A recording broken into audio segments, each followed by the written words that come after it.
नमस्कार दोस्तों, स्वागत है आप सभी का आज की लेटेस्ट अपडेट वीडियो में। तो चलिए जान लेते हैं देश और दुनिया की सभी ताजा तरीन खबरों को सिर्फ 10 मिनट में।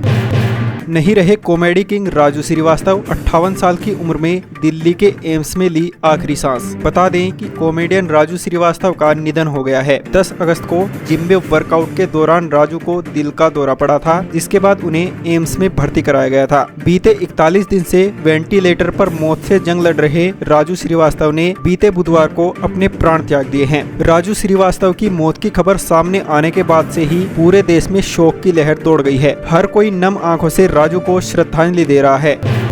अंतिम क्षणों में राजू की हालत पर बोली पत्नी शिखा, मैं क्या कहूँ। इसी बीच राजू की पत्नी का बयान सामने आया है। अभिनेता कॉमेडियन की पत्नी शिखा श्रीवास्तव ने मीडिया से बातचीत करते हुए कहा, मैं अभी बात करने में सक्षम नहीं हूँ, मैं अभी क्या कह सकती हूँ। उन्होंने बहुत संघर्ष किया। मैं वास्तव में उम्मीद और प्रार्थना कर रही थी कि वे इस जंग से लड़कर वापस आ जाएंगे, लेकिन ऐसा नहीं हुआ। मैं केवल इतना कह सकती हूँ कि वे एक सच्चे योद्धा थे। शिक्षक घोटाला मामले में 5 अक्टूबर तक जेल में रहेंगे पार्थ चटर्जी। आपको बता दें कि बंगाल में शिक्षक घोटाला मामले में गिरफ्तार बंगाल के पूर्व मंत्री पार्थ चटर्जी को कोर्ट ने 5 अक्टूबर तक के लिए जेल में भेज दिया है। यानी इस बार राज्य के पूर्व मंत्री को जेल में बैठकर पूजा करनी होगी। बीते बुधवार को सुनवाई के दौरान सीबीआई ने उनकी हिरासत नहीं बल्कि जेल हिरासत मांगी। दोनों पक्षों के सवाल जवाब को सुनने के बाद जज ने फैसला स्थगित कर दिया। बाद में उन्हें 5 अक्टूबर तक जेल में भेजने का आदेश दे दिया। पाक मौलाना के सुझाव पर भड़का तालिबान, बोला जिन्ना का नाम बदलना चाहिए क्योंकि वह एक शराबी थे। बता दें कि अफगानिस्तान और पाकिस्तान के बीच लंबे समय से डूरंड लाइन विवाद की जड़ बनी हुई है। इसी मुद्दे को लेकर दोनों देश एक दूसरे पर तीखी प्रतिक्रिया दे रहे हैं, लेकिन इस बार विवाद की जड़ अफगानिस्तान क्रिकेट टीम के कप्तान मोहम्मद नबी है। पाकिस्तान के एक मौलाना ने अफगान क्रिकेट टीम के कप्तान नबी को नाम बदलने का सुझाव दिया है। मौलाना के सुझाव पर आग बबूला हुए तालिबान अधिकारी मुबीन खान ने कहा कि पाकिस्तान जानबूझकर सीमा पार से हमारे फलों के निर्यात में देरी करता है। भगवान का शुक्र है कि हमें अब कराची या ग्वादर बंदरगाहों की जरूरत नहीं पड़ेगी। चाबहार बंदरगाह का उपयोग करने के लिए ईरान के साथ समझौते पर हस्ताक्षर किए पाकिस्तान हमेशा अफगानिस्तान को नुकसान पहुंचाता है, चाहे वहां पर कोई भी सत्ता में हो।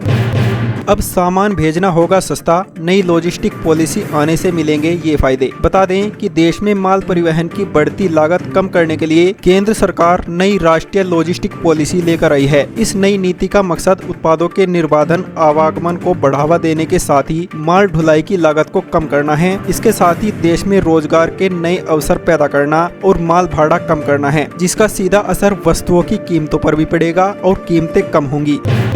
भारत जोड़ो यात्रा के दौरान लगाए गए पोस्टर के बीच दिखी सावरकर की तस्वीर, बाद में बापू की तस्वीर से ढकना पड़ा। बता दें कि राहुल गांधी की भारत जोड़ो यात्रा वर्तमान में केरल से गुजर रही है। इस बीच केरल के अलवा में अजीब घटना घट गई। यहाँ राहुल गांधी के आगमन से पहले कांग्रेस कार्यकर्ताओं ने कुछ स्वतंत्रता सेनानियों के पोस्टर लगाए थे, जिसमें वीर सावरकर का भी फोटो लगा था। सावरकर की ये तस्वीरें सोशल मीडिया पर तेजी से वायरल हो गई हैं। इसके बाद कांग्रेस कार्यकर्ताओं की नींद खुली और आनन फानन में वीर सावरकर की तस्वीर को महात्मा गांधी की तस्वीर से ढक दिया।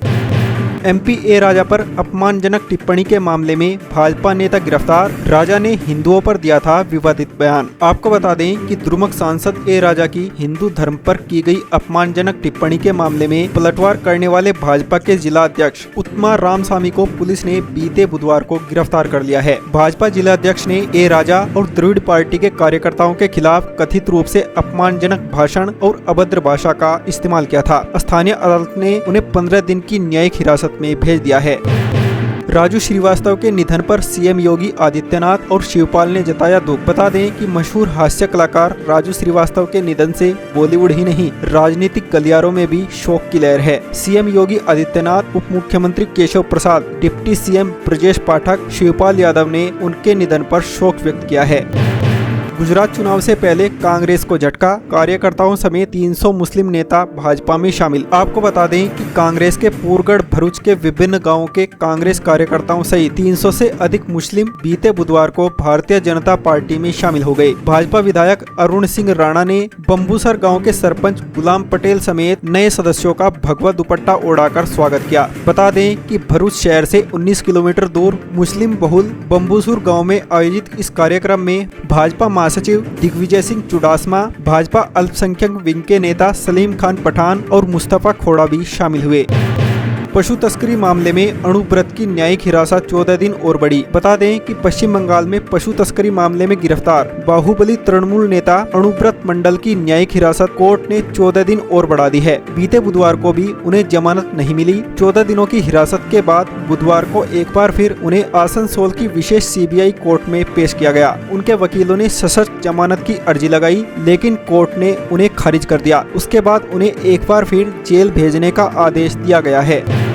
विपक्षी नेताओं के खिलाफ मामले दर्ज कराना, गिरफ्तार करवाना केंद्र की प्रमुख परियोजनाओं में से एक। बता दें कि राष्ट्रवादी कांग्रेस पार्टी एनसीपी के प्रमुख शरद पवार ने बीते बुधवार को केंद्र सरकार पर जमकर हमला बोला है। उन्होंने कहा कि ऐसा प्रतीत होता है कि विपक्षी दलों के नेताओं के खिलाफ मामले दर्ज कराना और उन्हें गिरफ्तार करवाना केंद्र की प्रमुख परियोजना है। पवार ने मीडिया को संबोधित करते हुए कहा कि अगर आप आज का समाचार पत्र देखेंगे तो उसमें केंद्रीय जांच एजेंसियों ने किस तरह विपक्षी दलों व उनके नेताओं के खिलाफ कार्रवाई तेज की है, उसका पूरा ब्यौरा है। ऐसा प्रतीत होता है कि विपक्षी दलों के नेताओं के खिलाफ मामले दर्ज कराना और उन्हें गिरफ्तार करवाना केंद्र की प्रमुख परियोजना है।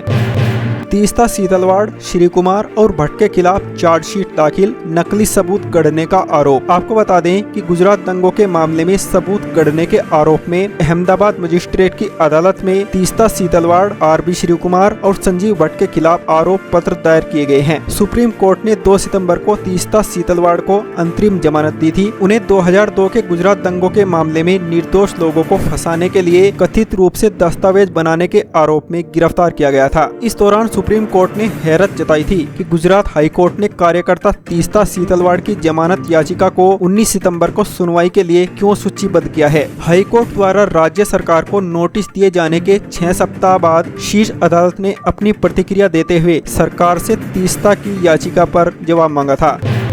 असम और मिजोरम के मुख्यमंत्री के बीच अहम बैठक, बॉर्डर की समस्या को सुलझाने पर हुई चर्चा। आपको बता दें कि असम और मिजोरम के बीच जारी सीमा विवाद के बीच असम के मुख्यमंत्री हिमंत बिस्व शर्मा और मिजोरम के मुख्यमंत्री जोरम थामा के बीच दिल्ली में अहम बैठक हुई। इस दौरान असम के मुख्यमंत्री शर्मा ने कहा कि मैंने जोरमंथा से मुलाकात की और दोनों राज्यों के बीच मुद्दों को लेकर चर्चा हुई। मेरे द्वारा गठित उच्च स्तरीय मंत्रियों की टीम ने आइजोल का दौरा किया और हम एक क्षेत्रीय कमेटी गठित करने की प्रक्रिया में हैं, जिससे हम बॉर्डर की समस्या को सुलझा सकते हैं। गलुरु में कांग्रेस का डिजिटल विरोध, दीवारों पर लगाए सीएम बोम्मई के पे सीएम के पोस्टर और क्यूआर कोड। बता दें कि कर्नाटक के मुख्यमंत्री बसवराज बोम्मई की तस्वीर वाले पे सीएम के पोस्टर बुधवार को बेंगलुरु के अलग अलग हिस्सों में दिखाई दिए। दरअसल यह पोस्टर्स कांग्रेस ने लगाए हैं। इन पोस्टर्स पर साफ देखा जा सकता है कि उसमें सीएम बोम्मई की तस्वीर के साथ एक क्यूआर कोड दिखाई दे रहा है। वहीं अगर कोई पोस्टर पर छपा क्यूआर कोड स्कैन करता है तो एक वेबसाइट खुलती है जिसका नाम 40% सरकार है। कांग्रेस के मुताबिक लोग इस वेबसाइट पर भ्रष्टाचार के खिलाफ शिकायतें दर्ज करा सकते हैं।